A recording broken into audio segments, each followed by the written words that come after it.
Assalamualaikum warahmatullahi wabarakatuh. Salam sejahtera. Kita bersua dalam wawancara special interview SPM in the VUCA World bersama Pengarah Jabatan Pendidikan Negeri Perlis pada petang ini.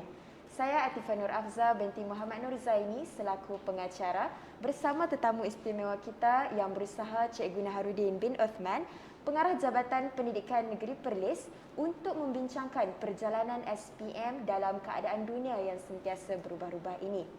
Sebelum itu ingin saya mengalu-alukan kedatangan Tuan Pengarah. Assalamualaikum Tuan Pengarah, apa khabar? Waalaikumsalam. Okey Adik Atifah, Waalaikumsalam. Ya, Alhamdulillah sihat. Terima kasih kerana sudi bersama kami pada petang ini. Baiklah, SPM datang lagi. Apakah pandangan Tuan tentang persediaan calon bagi SPM kali ini? Okey, frankly speaking, memang ada sedikitlah gangguan kepada calon-calon pada tahun ini jika kita bandingkan dengan calon tahun sebelum ini dan calon-calon yang sebelum dilanda pandemik COVID ini.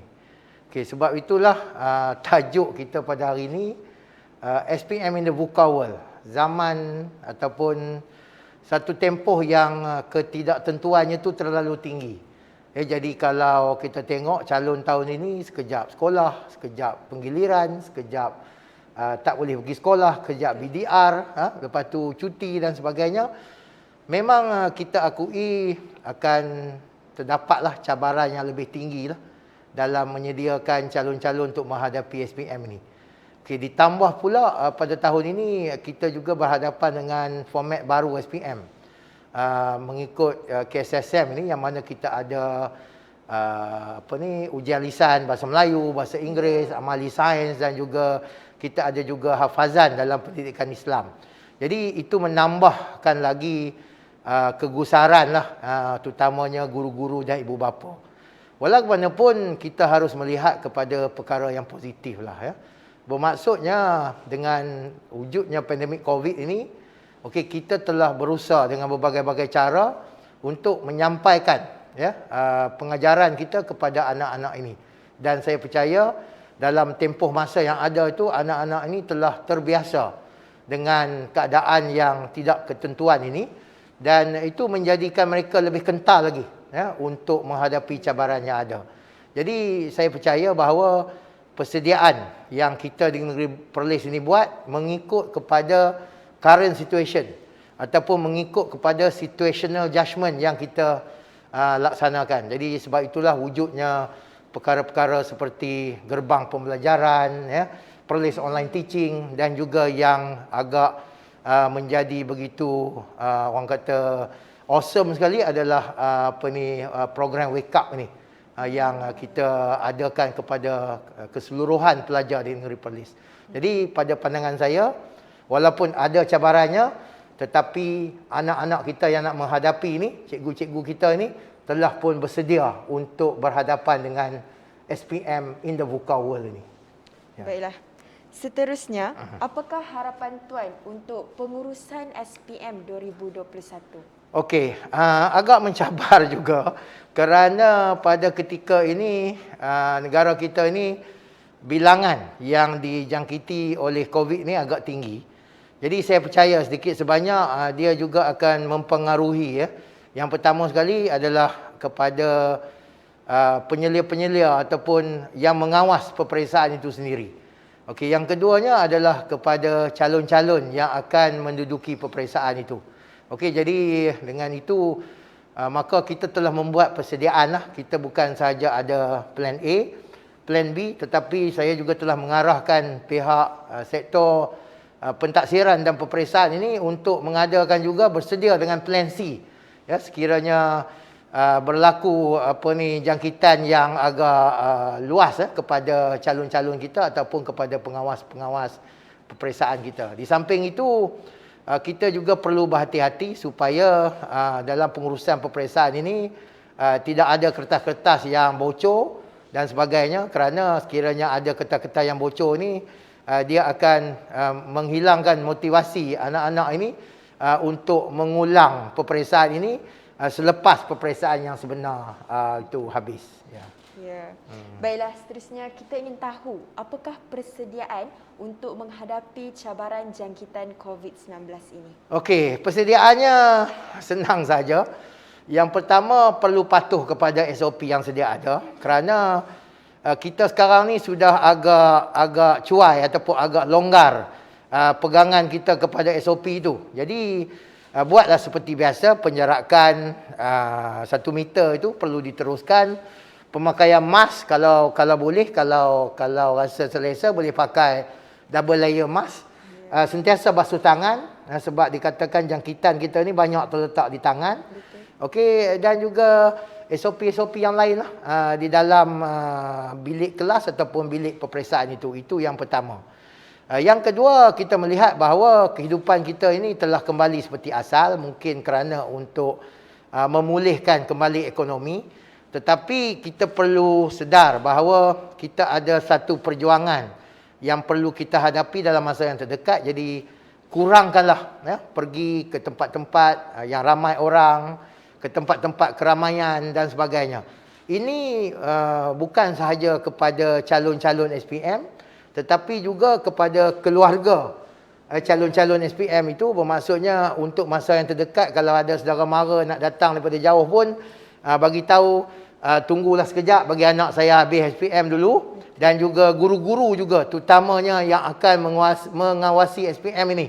Kalau boleh elakkanlah daripada pergi ke tempat-tempat yang ramai orang ni, kerana di situlah sebenarnya kita terdedah kepada jangkitan COVID ini dan mungkin akan memberikan kesan dalam kita nak menguruskan peperiksaan itu nanti. Ya. Baiklah. Seterusnya, apakah nasihat Tuan kepada pihak sekolah dan calon-calon di luar sana? Okey, kepada pihak sekolah, pada saya, just take it easy, ikut sahaja SOP dan juga apa yang saya nak nasihatkan di sini. Iaitu yang pertamanya, memastikan, menasihatkan anak-anak kita ini supaya mereka ini bertenang, ya, jangan berada dalam keadaan panik dan sebagainya, kerana sekiranya mereka dijangkiti pun mereka masih boleh mengulangi peperiksaan itu, walaupun bukanlah itulah tujuan kita kan. Kalau boleh kita nak dia ambil exam itu pada waktu yang telah ditetapkan lah, bukannya ambil yang ulangan, sebab bila ambil yang ulangan ni mood mereka itu telah berbeza. Okey, seterusnya pada saya, kita perlu dalam keadaan sekarang ini juga memohon kepada Yang Maha Esa supaya kita dilindungi, kita diberikan kesihatan, kita diberikan kemudahan untuk menjawab soalan tersebut. Jadi orang selalu katalah bila dekat-dekat periksa ni jangan jangan buat dosa lah, jangan buat dosa. Okey, dan seterusnya sebelum menduduki peperiksaan ni, saya mohonlah supaya calon-calon ini memohon kemaafan, ya, meminta guru-guru mereka menghalalkan ilmu yang diberikan, ya, memohon kemaafan daripada keluarga ibu bapa khususnya. Okey, tetapi janganlah dilaksanakan perkara ini pada pagi hari peperiksaan tersebut, kerana ini akan menimbulkan rasa yang kurang selesa kepada calon-calon ini. Kepada pihak sekolah juga, lakukan rutin seperti biasa. Pada saya tak perlulah dihidangkan calon-calon kita ni dengan pelbagai makanan yang lazat. Kalau hendak diberikan pun cukup sekadar kebiasaan sahaja, bukan yang terlalu orang kata luxurious, yang tidak biasa mereka hadapi. Jadi hadapilah peperiksaan dengan tenang, dengan rutin yang biasa, dan paling penting sepanjang peperiksaan ini kita sentiasa mematuhi SOP. Itu nasihat saya. Baiklah, beralih ke soalan seterusnya. Ya. Pada pendapat Tuan, apakah peranan ibu bapa semasa musim SPM ini? Okey, yang pertamanya saya memintalah ibu bapa ni mendoakanlah kesejahteraan anak-anak kita ni. Kesenangan mereka untuk menjawab, ya. Sentiasa mendoakan mereka.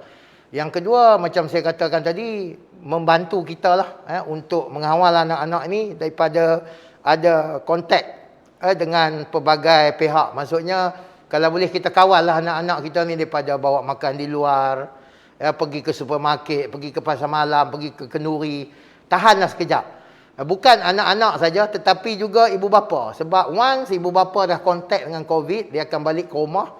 Anak tu ada dalam rumah, maka anak itu juga akan terkesan.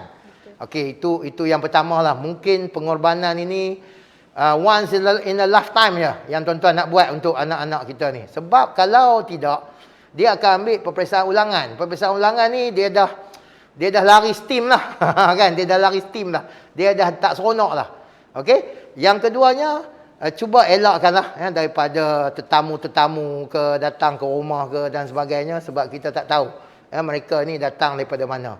Okey, dan kalau boleh sentiasalah memastikan juga kebersihan di rumah kita dan sebagainya, supaya anak-anak ini sentiasa tenang untuk menghadapi kertas-kertas peperiksaan. Itu. Baiklah. Seterusnya, apakah harapan Tuan untuk keputusan SPM 2021? Okey, alhamdulillah pada tahun lepas kita telah ada peningkatan dari segi peratus lulus, dan saya juga mengharapkanlah tahun ini juga ada peningkatan dari bukan saja peratus lulus tetapi juga daripada grade purata negeri. Ya, kerana tahun lepas peningkatan grade purata negeri kita sangat sedikitlah, ya. Dan saya percaya kita adalah antara negeri yang tidak dilanda sebarang musibah. Kita berada, walaupun kita kena COVID, tapi kita berada dalam keadaan yang aman, tenteram. Maksudnya budak boleh pergi ke sekolah, budak boleh belajar dengan baik dan sebagainya. Tak ada rumah yang kena banjir dan sebagainya. Tak ada diperoleh. Ini sebenarnya kelebihan lah untuk kita. Tetapi apa yang agak merisaukan saya adalah kerana terdapat juga sebahagian kecil pelajar yang telah ada pekerjaan dan tidak mahu hadir ke sekolah. Tetapi dikatakan mereka ini akan hadir untuk menghadapi peperiksaan. Jadi kita harap mereka-mereka ini dapatlah sekurang-kurangnya membuat persediaan untuk lulus bahasa Melayu dan sejarah ini. Okey, dan kita juga memang berharaplah agar ranking peratus dan juga ranking GP Negeri Perlis ini akan berada di ranking yang kita katakan single digit, iaitu sekurang-kurangnya ranking nombor 9, bukannya nombor 10 ke bawah. Itu harapan saya. Ya, baik. Soalan terakhir kita adalah berkaitan masa depan calon SPM dan keputusan mereka. Adakah A masih relevan? Of course. A masih relevan. Tapi yang penting yang saya nak perkatakan di sini adalah mencapai grade pada potensi kita yang sebenar. Itu yang paling penting sekali. Okey, macam semalam pun saya ada dengar satu wawancara seorang mekanik motor yang berjaya. Dia sering mengakui bahawa sebelum dia menjadi mekanik motor, dia juga belajar menghabiskan SPM dengan sebaik-baiknya, sebab dia kata itu adalah foundation kepada kejayaan dia pada masa kini. Jadi A ni pada saya terlalu subjektif. If you can get A, then you try to get the most possible A's dalam you punya SPM. Kalau you tak mampu, you try to get the best grade that you can get according to your potential. Itu sahaja nasihat saya.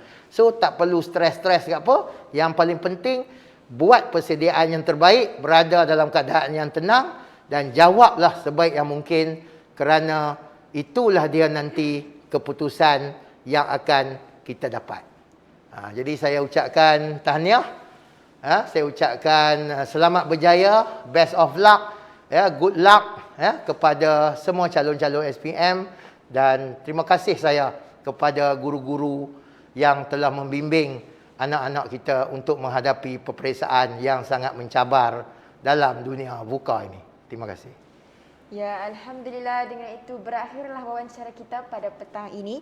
Semoga apa yang Tuan Pengarah aspirasikan sampai kepada penonton di luar sana dan dapat dilaksanakan dengan sebaik-baiknya. Oleh itu, terima kasih banyak-banyak sekali lagi diucapkan kepada Tuan Pengarah atas kesudian bersama kami pada petang ini. Terima kasih juga pada adik kerana sudi menjadi partner saya pada petang ni. Sekarang tingkatan apa? Tingkatan 4. Okey, insya-Allah tingkatan 5. Semoga cabaran ini tidak lagi akan berlaku pada tahun hadapan. Okey. Sekian itu sahaja, saya Atifah Nur Afzal binti Muhammad Nur Zaini dari Sekolah Menengah Kebangsaan Agama Perempuan Alawiyah Kangar memohon izin mengundur diri. Semoga kita berjumpa lagi. Stay safe. #Zirinain Educators dan Assalamualaikum warahmatullahi wabarakatuh.